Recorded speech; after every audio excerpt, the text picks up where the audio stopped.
اور جس کی طبع، جس کی اخلاقیات، جس کا کردار اسوہ رسول کو جھلکاتا ہو، جس کے ملاقات کرنے پر خدا یاد آتا ہو. تو عزیزو اور بزرگو، عصر حاضر بہت اضطرابیت کو پروان چڑھا رہا ہے. وہ لوگ بے چین ہیں جو فکر راسخہ سے واقف ہیں، عارف ہیں، اور اس کو فکر راسخہ ملی ہے.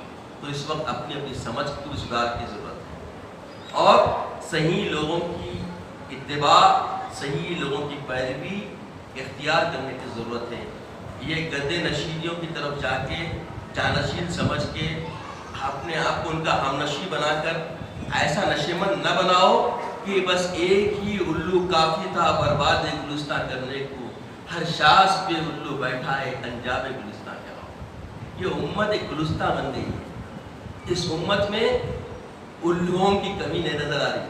تو خدا را اس پیغام کو سمجھیں، راسخ فکر رکھنے والے اتقیاء علماء کی سنگت اختیار کریں، اور ایسے عابد زاہد اہل اللہ جن کو دیکھنے سے خدا یاد آئے، جن کے اندر کوئی کبریائی والی طبع نہ ہو، ورنہ ان کا جھوٹا تمہیں شفا دینے کے بجائے برباد نہ کر دے.